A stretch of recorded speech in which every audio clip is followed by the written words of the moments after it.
আসসালামু আলাইকুম, আশা করি আপনারা সবাই অনেক ভালো আছেন। রাইট নাও যখন আমরা ফোন কিনতে যাই বা ফোন কেনার ব্যাপারে যখন আমরা চিন্তা করি, তিনটা কমন মিস্টেক করে থাকি। তার মধ্যে নাম্বার 1 হলো আমরা স্পেসিফিকেশনের মধ্যে প্রসেসরটাকে অনেক বেশি প্রায়োরিটি দিই। মানে ব্যাপারটা এমন যে আমরা 10-12 হাজার টাকার ফোনের মধ্যে আমরা ধরেই রাখি যে এখানে আমরা মিডিয়াটেক হিলিও G35 পাবো অথবা ইউনিসকের টি সিরিজের কোনো ভালো প্রসেসর পাবো। মানে এইটা হলো একটা স্ট্যান্ডার্ড। এই প্রসেসরগুলো ফোন আমরা 15 থেকে 20,000-এর মধ্যে পাবো না। 15-20 হাজার টাকা আমরা G85, G95 এই প্রসেসরগুলো পাবো।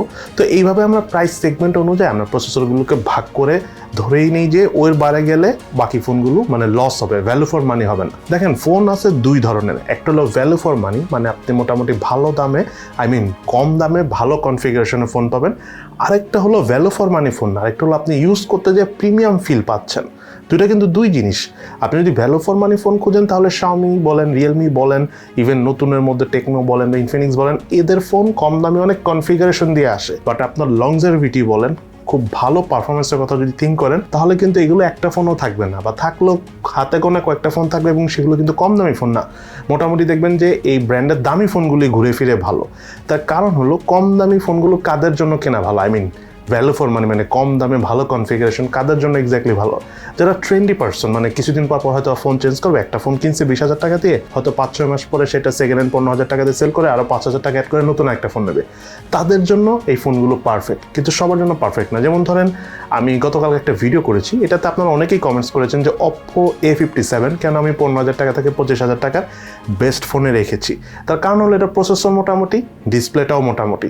কিন্তু এই ফোনটা রাখার প্রধান কারণ হলো যে এই ফোনটার লংজারভিটি অনেক ভালো। দেখা গেল যারা বয়স্ক মানুষ আছে তাদের জন্য এটা অনেক কমফোর্টেবল হল। আমরা যারা ট্রেন্ডি পার্সন বা আমাদের মতো বয়সীদের জন্য কিন্তু এই ফোনটা তো ট্রেন্ডি না। বাট যারা লং টাইম ইউজ করে, সবাই তো নিয়মিত টাকা পয়সা অ্যাড করে ফোন কিনতে পারে না, অনেকেরই টাকার একটা লিমিটেশন আছে। তাদের জন্য লং টাইম পারফরমেন্স পাওয়া যায় এমন ফোনই কেনা ভালো। যেমন স্যামসাংও কিন্তু তাদের মধ্যে অন্যতম। যদিও স্যামসাংয়ের রিসেন্ট ফোনগুলো আগের মতো অত ভালো না, যেটা আমরা 2 বছর আগে স্যামসাংয়ের ফোনগুলো অনেক ভালো ছিল বা তার আগে আরও ভালো ছিল। বাট রিসেন্ট স্যামসাংয়ের ফোনগুলো খারাপ হতে পারে, ইন ফিউচারে ভালো ফোন আনবে। বাট স্যামসাংয়ের পপুলারিটি কিন্তু এটা দিয়েই যে আপনি একটা ফোন কিনবেন, লং টাইম ইউজ করতে পারবেন।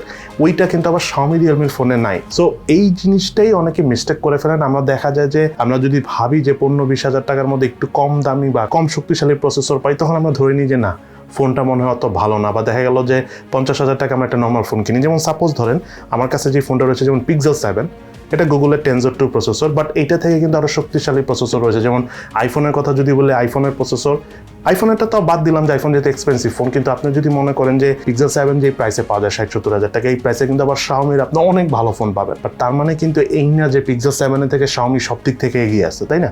Pixel 7 ক্যামেরার জন্য অনেকই ভালো, ইভেন যে কোনো ফোনের সাথে আপনি কম্পেয়ার করতে পারেন এই মুহূর্তে ক্যামেরা দিয়ে, ইভেন 1 লাখ টাকার ফোনের সাথে। সো আমার কথা হলো, আপনারা একটা জিনিস বোঝার চেষ্টা করবেন যে প্রসেসর সব কিছু না, প্রসেসর একটা অংশ ফোন কেনার জন্য। বাট প্রসেসরটা রাইট ওয়েতে কাজ করতেছে কি না, প্রসেসর বেশি শক্তিশালী হওয়ার কারণে ওভার হিট হয়ে যাচ্ছে কি না, এগুলোও কিন্তু আপনাদের একটু ভাবতে হবে। দেন সেকেন্ড যে বিষয়টা আমরা একেবারেই বুঝি না, সেটা হলো ডিসপ্লে। আমরা দেখা যায় যে ফোনগুলো কেনার সময় ডিসপ্লে পারফরমেন্সটা বুঝি না। ডিসপ্লে কালার টোন বা ডিসপ্লে আসলে কি কোয়ালিটি সম্পন্ন ডিসপ্লে কিনে, এটা কিন্তু কিছুক্ষণ ইউজ করলেই বোঝা যায়। মানে অনেক ফোন আছে দেখবেন রিসেন্টলি অনেক ধরনের প্রবলেম হচ্ছে, অ্যামোলেড প্যানেলের বার্নিং ইস্যুস আছে। এটা মূল কারণ হচ্ছে যে কম দামি ফোনগুলোতে অত ভালো ডিসপ্লে দেওয়া হয় না। দ্যাটস এই প্রবলেমটা কিন্তু বেশি হয়। অনেক সময় আমরা দেখা যায় যে আমরা 15-20 হাজার টাকার মধ্যে অ্যামোলেড প্যানেল ডিসপ্লে পেলে খুশি হয়ে যাই। বাট এটা অ্যামোলেড প্যানেল হতে পারে, বাট খুবই নিম্নমানের অ্যামোলেড প্যানেল। অথবা এমন হতো যে আপনি 15-20 হাজার টাকা একটা ভালো কোয়ালিটি IPS LCD প্যানেলের ডিসপ্লেওয়ালা ফোন পেতেন, বাট অ্যামোলেড প্যানেলের জন্য দেখা গেল যে আপনি নর্মাল একটা ফোন নিয়ে নিলেন। মোবাইল কোম্পানিগুলো কিন্তু এমন না যে এক্সট্রা অনেক কিছু দিয়ে অনেক কম দামে সেল করবে। এটা তারা দেখা যায় যে যখন এক্সট্রা কোনো কিছু দেয় তখন অন্য আরেকটা জায়গায় তারা কস্ট কাটিং করে, বা নতুন যে এক্সট্রা জিনিসটা দেয় সেটাই হয়তো পারে লো কোয়ালিটি দিয়ে দেয়। সো এইগুলো আপনাদেরকে একটু বুঝতে হবে। হাই বাজেট সেগমেন্টে 1 লাখ টাকা, 1.5 লাখ টাকা বা 70-80 হাজার টাকার ফোনের ক্ষেত্রে ব্যাপারটা ডিফারেন্ট। সেখানে আপনি যাই কিনবেন মোটামুটি ভালো কোয়ালিটি পাবেন। বাট কম দামি ফোনে যখনই অনেক বেশি কিছু দেখবেন, ধরে নেবেন কোনো না কোনো জায়গায় আবার হিউজ কস্ট কাটিং করা আছে। সেটা হয়তো আপনি কেনার পর যখন ইউজ করতে যাবেন তখন বুঝবেন। সো ডিসপ্লের ব্যাপারটা আপনাকে একটু বুঝতে হবে। জাস্ট কম দামে অ্যামোলেড প্যানেলের ডিসপ্লে হলে যে ফোন ভালো, এইটা ভাববেন না। দেন থার্ড, এই বিষয়টা খুবই ইম্পর্টেন্ট, সেটা আমরা অনেকেই বুঝি না। সেটা আমাদের একটা কমন ধারণা যে কম দামের মধ্যে একটা ভালো ক্যামেরা ফোন কিনবো, বাট সত্যি কথা বলতে কি ফোনের প্রসেসরের পর সবচাইতে বেশি এক্সপেন্সিভ জিনিসটা হলো ক্যামেরা, এবং তার পাশাপাশি ক্যামেরার প্রসেসিং সিস্টেম। মানে আপনি ছবি তুলবেন, এটা যে আবার একটু প্রসেসিং করবে ব্যাকগ্রাউন্ডে, সেই সিস্টেমটা অনেক এক্সপেন্সিভ ওভারঅল ক্যামেরার সাথে যদি আপনি ম্যাচ করে ফোন ইউজ করতে যান।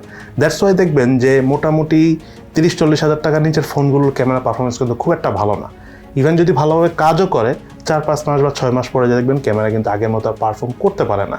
হিটিং ইস্যুসও আছে ভিডিও করতে গেলে অনেক ফোনে হয়। তার কারণই হলো ক্যামেরাগুলো একটু এক্সপেন্সিভ। আমরা মনে করি যে 15-20 হাজার টাকা অনেক ভালো ক্যামেরা ফোন পাবো, এটা এখন আর সম্ভবই না। এখন জিনিসের দাম অনেক বাড়ছে, আর ক্যামেরা অ্যাক্সেসরিজের মানে ক্যামেরার যে কাঁচামাল বা র মেটেরিয়ালস রয়েছে এগুলো আরও এক্সপেন্সিভ হয়ে গেছে।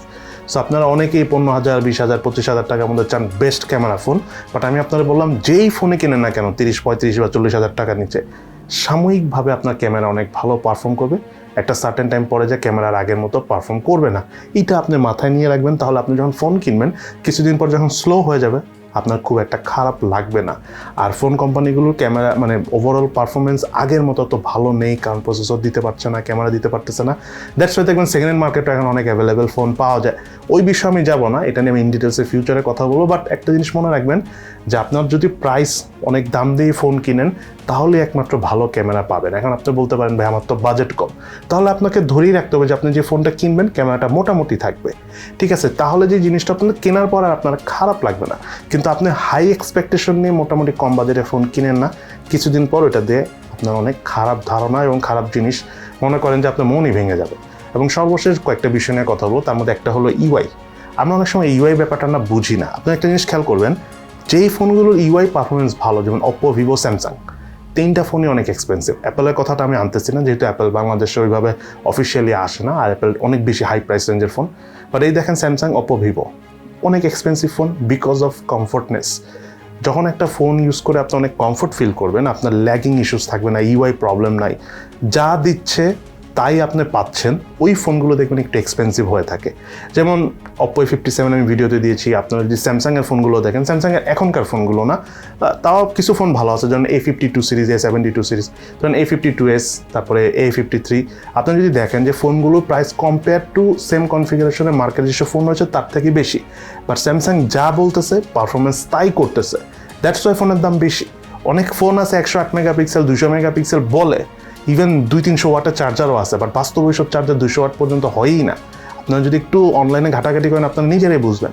সো বিষয়টা হলো একটা জিনিস জাস্ট দিয়ে দিলাম মোবাইলের ভিতরে, বাট ওইটা মাঝে মধ্যে কাজ করে, এটা হলো একটা জিনিস। আর এটা হলো আপনার ফোনে আপনি একটা জিনিস দিচ্ছেন, ওইটা অলওয়েজ কাজ করে, তখন কিন্তু ব্যাপারটা ডিফারেন্ট হয়ে যায়, ঠিক আছে? সো ওই ভাঙাচোরা জিনিসের থেকে একটা ভালো জিনিস যেমন এক্সপেন্সিভ, তেমনি ওই নর্মাল অনেক হাই কনফিগারেশনের ফোনের থেকে একটা ভালো কমফোর্টনেস থাকবে, ইউআই ওভারঅল সবসময় ভালো পারফর্ম করে, এরকম ফোনের দাম কিন্তু অলওয়েজ বেশি থাকে। সো এই জিনিসটা আপনাকে বুঝতে হবে। ইউআই কমফোর্টনেস অনেক ইম্পর্টেন্ট, স্পেশালি যারা একটু বয়স্ক মানুষ রয়েছেন বা যারা অফিসে জব করেন, যারা অনেক বেশি ক্যামেরা ইউজ করেন, অনেক বেশি গেমসও খেলেন না, তাদের জন্য ভালো। কারণ ইউআই কমফোর্টনেস টানতে গেলে তখন ওই ফোনগুলো মোটামুটি কম প্রাইসে ভালো গেমিং অথবা ভালো দেখা যাচ্ছে যে আপনার ফটোগ্রাফি বা ভিডিওগ্রাফি পারফরমেন্স পাওয়া যায় না, একটু বেশি এক্সপেন্স করতে হয়। সো এই হলো আমাদের আজকের ভিডিও। আজকের ভিডিওটি যদি ভালো লেগে থাকে তাহলে অবশ্যই ভিডিও নিচে কমেন্টস করে জানাবেন। সো সবাই ভালো থাকেন, সুস্থ থাকেন, ইনশাআল্লাহ দেখা হবে ফিউচারে।